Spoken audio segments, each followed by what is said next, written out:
Hello guys, good morning. Update tayo kay Tanggol guys. Pinagawan ko na siya ng bahay. Kasi masama yung panahon sa amin ngayon dito. Ikalawang araw na to na ganito, parang bagyo. Tingnan nyo yung trees here. So, malakas yung hangin dito. Yan, yun siya, oh. Maulan. Maulan dito sa amin guys. Ito na yung bahay niya guys, oh. Tapos na. Kulang na lang dito guys, pakainan. Pakainan. Ayan, sa Tanggol. Dito siya guys. Ito yung bahay niya, oh. Lagyan ko pa to ng ilaw dito. Ayan. Ayan siya. Hindi ko pa pinakawalan kasi time check umaga pa to, mga 6 plus pa lang. Maya na to sila mga 7 to 8 AM pa kawalan. Tingnan niyo guys, oh. Napakasama ng panahon. Hindi naman siya maulan. Malakas lang yung hangin. Kunti lang yung ulan. Tapos gloomy lang siya.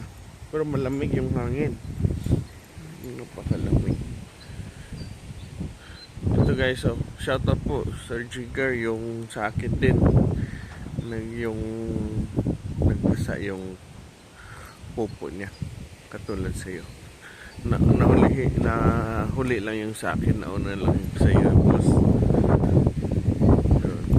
dahil siguro sa adjust ng pagkain. Tubo lang dito lahat kinakain niya. Ito guys, buntis yung kasama.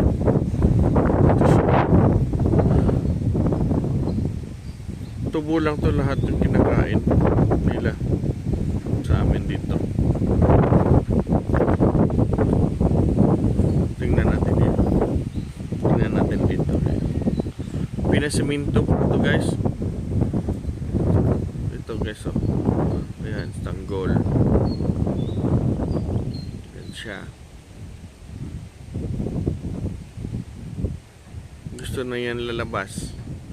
Maya konti. 7 o'clock. Malamig pa kasi. Tapos, yung mga damo, marami pang view. Yung sabi nila, pag ganun, mas maganda magpakain ng baka. Yung mga 8 na nga eh. Yung damo is dried na. Pangit daw pag may view kasi yan ang nagdahilan ng pagka-bloated ng mga alaga natin sa kambing, sa baka, sa kalabaw. Yan ang di bagay ko. Yung sa mga matatanda, sabi nila maganda pag umaga pa kasi may view pa yung damo. Pero mayroon ako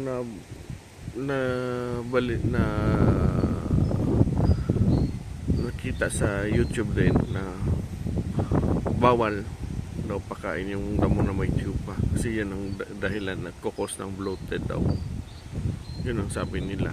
Disclaimer lang po, hindi ako eksperto. Shoutout po sa iyo Madam Sol, yun ang buhay. At saka kay Boss Roger, biyahe ni Roger. At saka kay idol natin si Sir Jigger Villacorta. Salamat po. At saka sa mga subscriber niya na nag-subscribe din sa channel ko. Thank you so much. Yan guys. Ito lang po yung update ko sa amin. Maliit na farm dito. Itong lupa na guys, intended talaga ito para sa kambing. Kasi yung kambing medyo masikip na. Pero yun lang, nung hindi ko pa na tapos maglagay ng yung bakod.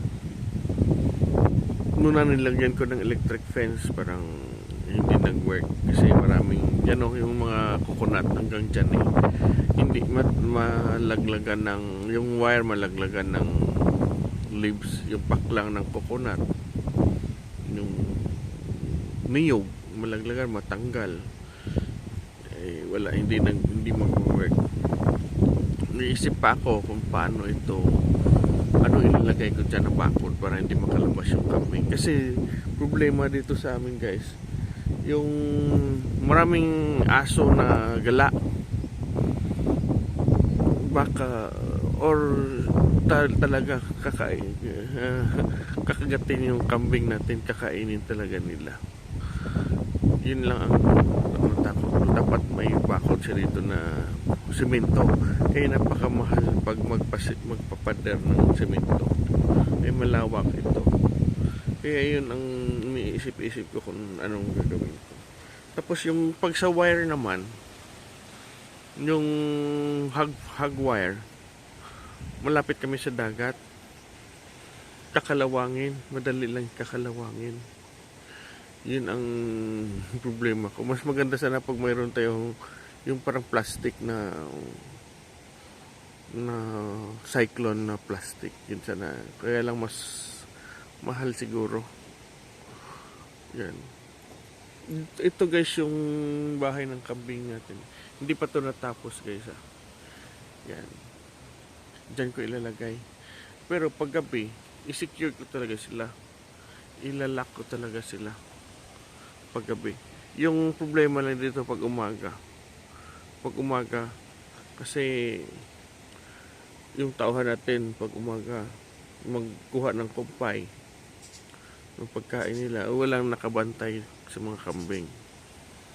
Yun ang problema. Tapos pag mag lunch time, lunch break, walang tao. Yan ang problema sa iniisip-isip ko pa kung paano. Yan, samantala si Tanggol at si Buntis dito lang muna sila para kasi ino-observe ko pa si Tanggol eh, anong behavior niya, anong gusto niya kainin. Kahapon kumain ng banana leaves at saka ipil-ipil.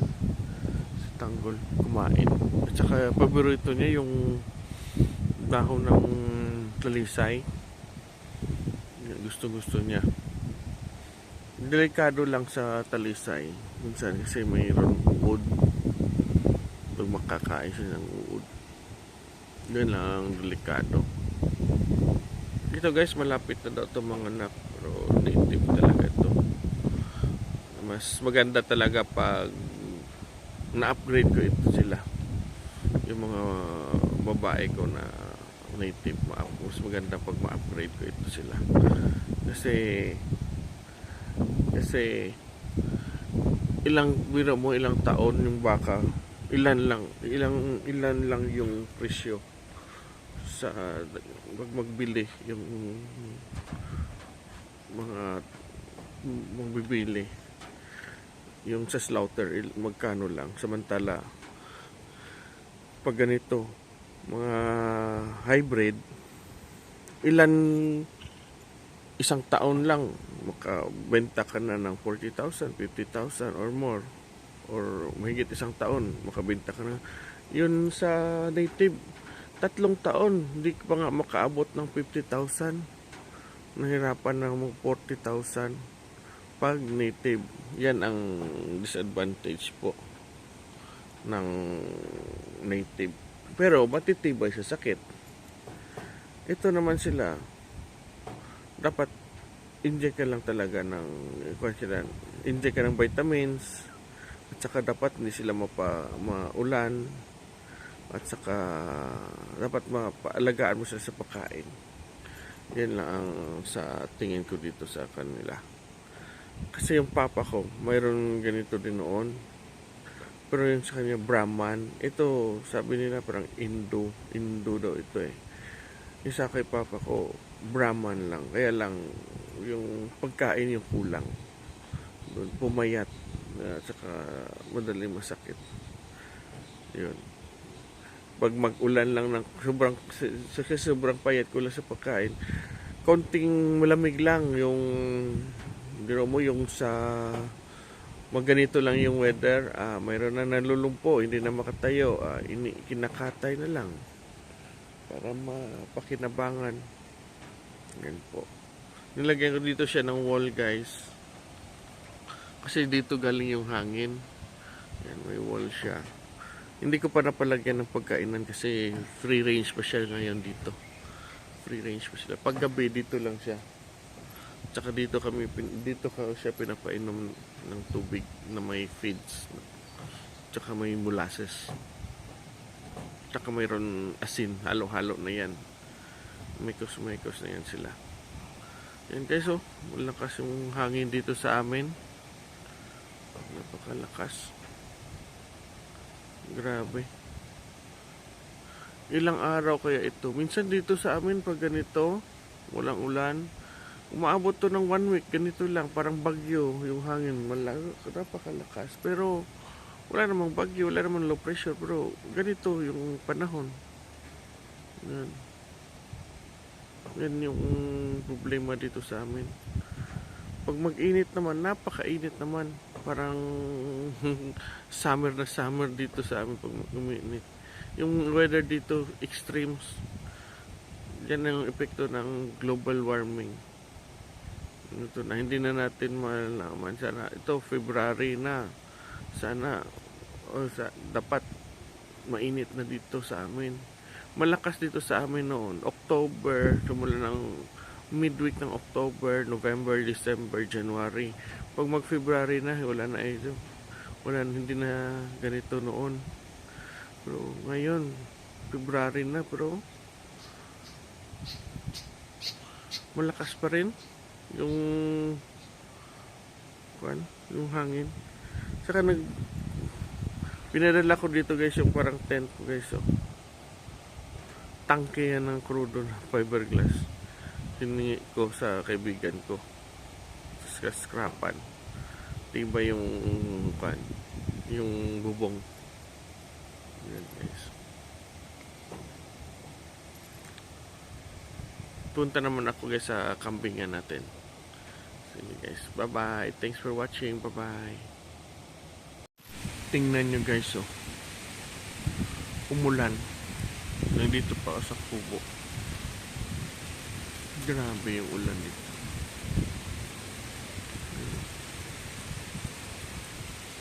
Ganito kalakas yung minsan mas malakas pa dito guys.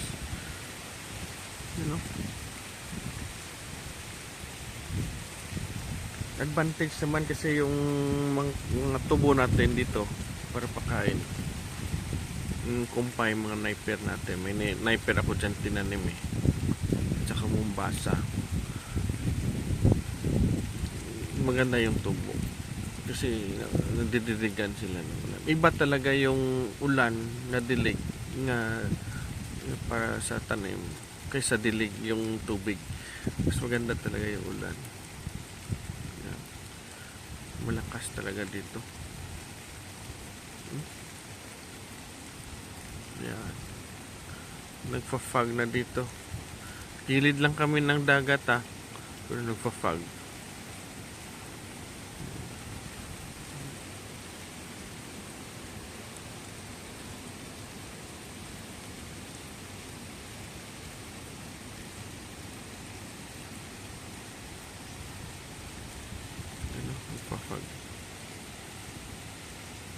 Ito na panahon ang pinakaayaw ng kambing. Ito. Dapat pag may kambing na may bisero, dapat hindi sila maulanan, hindi sila malamigan. Dapat ganito. Ganito dapat. Mayroon silang shelter talaga na maganda. Si Tanggol hindi ko pa pinakawalan. Kasi maulan pa. Maulan pa dito sa amin guys.